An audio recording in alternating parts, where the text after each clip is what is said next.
Evangelho de Jesus Cristo, boa noite, paz do Senhor, Shalom, glória a Deus.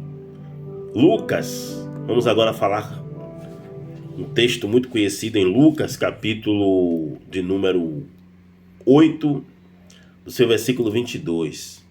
Jesus apazigua uma tempestade. Imagina, Jesus ele tem tanto poder que a tempestade pode vir num barco, mas nunca vai afundá-lo, porque o maior está dentro. A tempestade pode vir como for, mas ela não afunda o barco. Você não vai ver o barco afundado, o barco naufragando. Quem naufraga é o homem, porque Pedro, certa vez, estava andando por cima das águas, e aí ele tira os olhos do Senhor, e a Bíblia diz que olhando para os pés, e sentindo o vento, e olhando a água, começou a perecer. Ele caiu em si e disse: o que eu estou fazendo aqui, rapaz? Isso aqui é para ele. Esse sobrenatural aqui não é para mim. Ele não acreditou e começou a perecer. Aí Jesus estendeu a mão e disse: homem de pequena fé, por que duvidaste? Não tire os olhos de Jesus. Não tire os olhos daquele que te chamou. Às vezes estamos como Pedro, confiamos, cheio de si. Se é o Senhor, manda-me ter contigo por cima das águas. Mas não é esse texto aqui não, aqui é outro texto. E Jesus aí diz: vinde. E ele começa a andar no sobrenatural, mas depois ele duvida. Vamos ao texto. E aconteceu num daqueles dias, entrou num barco com os seus discípulos e disse-lhes: passemos para a outra banda do lago, isto é, vamos para a outra margem, para o outro lado. E assim fizeram e partiram. Versículo 23. E navegando eles, adormeceu e sobreveio uma tempestade de vento no lago. Imagine, um lago geralmente é água parada, mas a tempestade veio, um vento forte.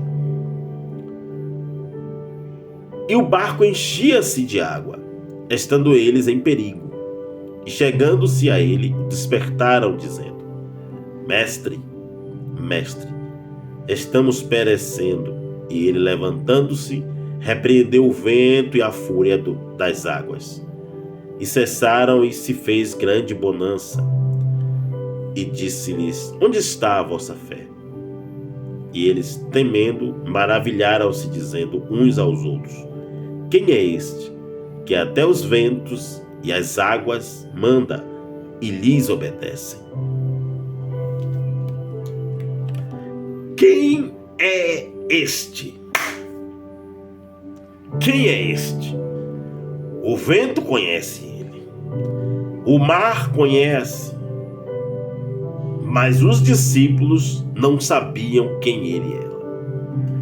A sua dificuldade, a minha dificuldade, a nossa luta, sabe quem é ele. Mas nós, muitas das vezes, esquecemos, porque passamos a temer, passamos a duvidar, e a nossa fé começa a naufragar, começa a ir à deriva. Jesus entra no barco e ele diz: passemos para a outra banda. Se ele diz passemos, está dizendo: estou convosco, vamos chegar do outro lado. Não era o oceano, não era uma cachoeira. A Bíblia diz que era um lago. E geralmente a água do lago é água parada. Diferente dos grandes ribeiros e rios que as águas correm, como Gion, como Jordão, a água deste lago aqui era uma água parada. Mas o vento veio. E quando o vento vem, ele move as águas.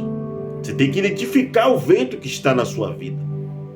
Alguns ventos vêm para nos atrapalhar, para nos atrasar. Outros vêm para pôr tudo no lugar. O vento de Atos 2 era o vento do Senhor, era a presença do Senhor. Elias também, quando ele sai à porta da caverna, quando o Senhor ordena, a Bíblia diz que passa um forte vento. Porém, Deus não estava no vento. Isto é, o forte vento, ele passou sobre a permissão de Deus. Mas Deus não estava. E aqui no lago, o vento sopra com tanta força que agita as águas e começa a açoitar o barco. A Bíblia diz que o barco começa a perecer e as águas vão entrando. Só que dentro do barco, dormindo, diz o texto, estava Jesus.